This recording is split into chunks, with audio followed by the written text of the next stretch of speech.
Alors, premier piège, alors je vais expliquer, hein, parce qu'après ça, vous inquiétez pas, hein, d'ailleurs c'est le seul mot en anglais, je crois qu'il y a tout le truc, mais parce qu'on ne sait pas le dire en français.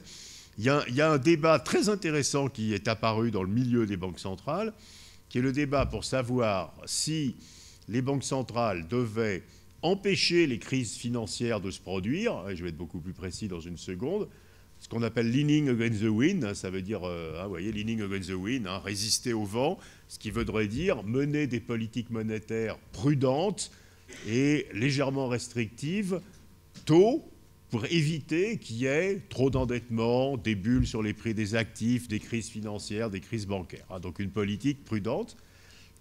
Ou l'alternative, hein, c'est cleaning, hein, c'est nettoyer les écuries d'Augias, hein, et donc c'est ne pas empêcher les crises financières de se produire, donc laisser monter les bulles sur les prix des actifs, j'y revenir, par exemple laisser monter les prix de l'immobilier ou les cours boursiers de façon déraisonnable, laisser tout le monde s'endetter énormément, et lorsque la crise financière se déclenche, intervenir par une politique monétaire ultra-expansionniste pour empêcher que la crise financière n'ait des effets négatifs sur l'économie, fasse monter le chômage, crée des récessions.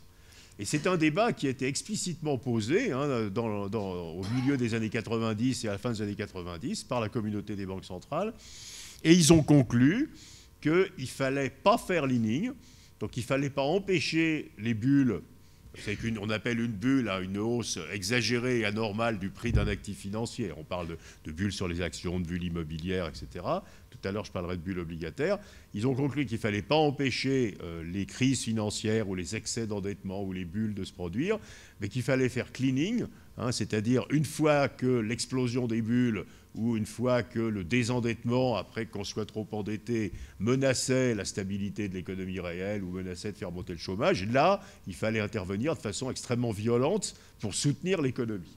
Et alors, je ne vais pas vous montrer tout, hein. Le cas le plus spectaculaire, bien sûr, c'est le cas du Japon, hein. Ça a commencé au Japon, dans la fin de la seconde moitié des années 1980. Hein. Ce que vous voyez en gris, c'est le taux d'endettement des ménages et des entreprises au Japon, hein. C'est en pourcentage du PIB. C'est à gauche. Vous voyez, à partir des années 80 jusqu'en 90, une hausse absolument extravagante du taux d'endettement. Tout le monde s'endette énormément parce que, vous le voyez en rouge, et l'échelle est à droite, les taux d'intérêt, malgré tout, restent extrêmement bas. Et ceci est associé à une hausse incroyable de la bourse. Hein, vous voyez, l'indice boursier au Japon, c'est la ligne grise. Aujourd'hui encore, hein, les cours boursiers au Japon ne sont à peu près qu'à 40% du niveau où ils étaient en 1990. Hein. Et c'est l'époque où tous les présidents d'entreprises au Japon se battaient pour acheter des Van Gogh, vous savez, avec leurs économies de week-end. Hein. Et vous voyez en rouge aussi ce qui s'était passé sur les prix de l'immobilier. Hein. Les prix de l'immobilier étaient multipliés par 3 en 5 ans. Et la Banque du Japon ne fait rien. Hein, et évidemment, à un certain moment, ces bulles éclatent. Hein, tout le monde est trop endetté, les cours boursiers sont trop hauts, les maisons sont beaucoup trop chères. Les bulles éclatent, les prix de l'immobilier s'effondrent, les cours boursiers s'effondrent. Et du coup, tout le monde se trouve trop endetté parce qu'on s'est endetté pour acheter des maisons qui, tout d'un coup, valent beaucoup moins cher. Et pour réagir à cette crise d'excès d'endettement et d'explosion des bulles, la Banque du Japon, vous voyez, amène les taux d'intérêt à zéro. Hein, c'est la ligne pointillée ici, on le voit mieux là en rouge. Et on est toujours aujourd'hui à zéro, on est à précisément moins 0,05. Donc ça, c'est typiquement cleaning. Hein, vous voyez, les prix de l'immobilier, les actions explosent, tout le monde s'endette, je fais rien, enfin je, c'est la Banque centrale, et puis quand ça tourne mal, je baisse les taux à toute allure pour empêcher que ça détruise l'économie hein, et que la perte de richesse et l'excès d'endettement détruisent l'économie. Et alors cette politique, elle a été faite par tout le monde. Plus près de nous, hein, vous vous rappelez la grande crise de 2008-2009, hein, qu'on avait décidé d'appeler la crise des subprimes, la crise de Lehman Brothers. Vous voyez aux États-Unis, toujours à gauche, la hausse très forte de l'endettement, hein, qui est la ligne grise. La Réserve fédérale monte les taux d'intérêt à 5%, ce qui n'est pas formidable. D'autant plus, vous le voyez là, que dans le même temps, hein, les taux d'intérêt sont à 5%, c'est à gauche. Et que les prix des maisons, vous voyez, qui sont à droite, hein, sont multipliés par 3, que les cours boursiers augmentent énormément. Les prix de l'immobilier entre 2004 et 2008 aux États-Unis augmentent de 20% tous les ans, avec des taux d'intérêt à 5%. Évidemment, ça n'arrête rien. Donc la Réserve fédérale laisse les prix de l'immobilier monter, laisse les cours boursiers monter. Et puis quand la bulle explose, hein, que les prix de l'immobilier s'effondrent et que les cours boursiers s'effondrent, elle met les taux d'intérêt à zéro. Et aujourd'hui, on est toujours à 0,50, hein, donc on n'a pas beaucoup bougé. Donc vous voyez, c'est une pratique assez répétitive. Et je vais sauter le Royaume-Uni, et la Banque Centrale Européenne a fait exactement la même chose. Hein, vous voyez, hausse de l'endettement, hausse des prix des maisons, hausse des cours boursiers. On fait à peu près rien, et après, on baisse les taux d'intérêt à zéro une fois que ça va mal. Donc je crois que c'est un point très profond. Les banques centrales ont décidé qu'elles n'allaient pas mener d'action préventive contre les crises financières. En tout cas, elles avaient décidé ça, et elles l'ont fait hein, dans les années 80, 90, 2000. Elles n'ont pas mené d'action préventive. Elles ont gardé des politiques monétaires expansionnistes dans des périodes où l'endettement augmentait très vite, où les cours boursiers augmentaient très vite, où les prix de l'immobilier augmentaient très vite. Et puis évidemment, à un certain moment, quand les bulles hein, sur l'immobilier, sur les actions finissent par éclater, hein, c'est un problème de conscience collective que les prix sont trop élevés, donc tout le monde se met à vendre. Quand tout le monde se met à vendre, on s'aperçoit qu'on est trop endetté parce qu'on s'est endetté pour acheter des actifs qui en réalité valent moins cher que quand on les a achetés en s'endettant. Et donc on a des crises, et à ce moment-là, les banques centrales mettent les taux d'intérêt à zéro.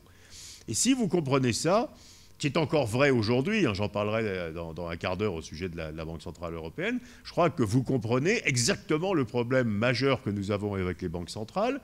Quand ça va bien, elles restent avec des politiques monétaires relativement expansionnistes, hein, des taux d'intérêt assez bas. Donc elles laissent les agents économiques s'endetter, elles laissent les prix de l'immobilier monter, elles laissent les cours boursiers monter, et on verra tout à l'heure, elles laissent les prix des obligations monter. Et donc on a une politique monétaire qui est relativement expansionniste quand ça va bien et qui est ultra expansionniste quand ça va mal. Et donc si vous êtes modérément expansionniste quand ça va bien et ultra expansionniste quand ça va mal, ben, vous n'êtes jamais restrictif, et donc le biais expansionniste continue au cours des décennies, hein, et donc vous faites des politiques monétaires qui ne sont jamais corrigées dans le sens de la restriction. Donc vous avez une politique monétaire mondiale, et on le verra tout à l'heure, qui est toujours de plus en plus expansionniste, puisqu'à nouveau, quand ça va bien, elle est un peu expansionniste, et quand ça va mal, elle est très expansionniste. Hein. Si c'était une vraie politique qui lutterait contre les cycles, elle serait restrictive quand ça va bien et expansionniste quand ça va mal. Hein, mais elle ne le faut pas. Alors pourquoi les banques centrales n'aiment pas faire ça? Ben, on comprend, parce que, et j'y reviendrai tout à l'heure, une banque centrale n'a aucune envie de monter les taux d'intérêt, par exemple parce que les prix de l'immobilier augmentent trop vite. Parce que d'abord, elle se dit qu'elle-même n'a pas vraiment de vraie connaissance de ce que devraient être les prix de l'immobilier. Donc il y a peut-être une bonne raison pour que les prix de l'immobilier augmentent. Elle n'a pas envie de casser la croissance. Hein, elle n'a pas envie qu'on puisse lui reprocher d'avoir réduit la croissance. Et on le verra tout à l'heure, en général, en même temps, il n'y a pas d'inflation au sens habituel. Et donc, pas d'inflation, ça désarme les banques centrales. Hein. Donc les banques centrales n'ont pas envie d'intervenir préventivement, et donc elles ont décidé d'intervenir ex post une fois que ça va très mal.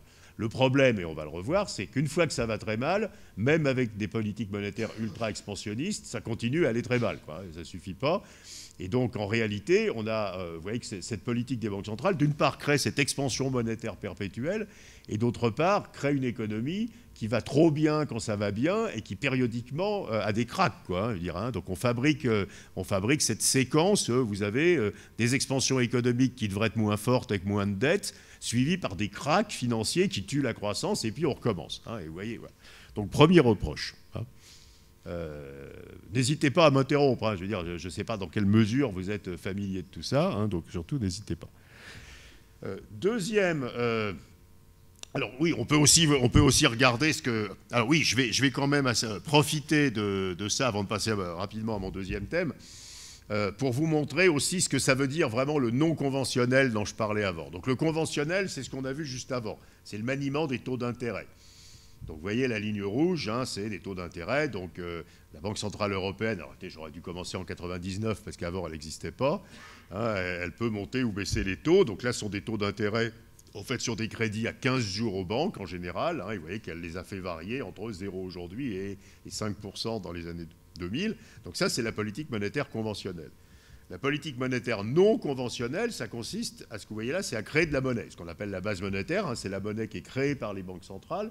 Et donc là, que font les banques centrales? Je l'ai dit tout à l'heure, hein, au lieu de continuer à baisser les taux d'intérêt, et en général, ceci se produit quand les taux sont à zéro, donc on ne peut pas les baisser beaucoup plus, la Banque centrale ne baisse pas plus les taux d'intérêt. On peut aller un petit peu en taux d'intérêt négatif, on en parlera tout à l'heure au sujet de l'Europe, enfin pas tant que ça. Et donc son instrument devient la quantité de monnaie, c'est-à-dire qu'au lieu de continuer à baisser les taux, elle va acheter des actifs financiers. En général, c'est des emprunts d'État. sur les marchés financiers et elle paye à nouveau en créant de la monnaie. La monnaie est créée par la Banque centrale pour acheter des actifs financiers.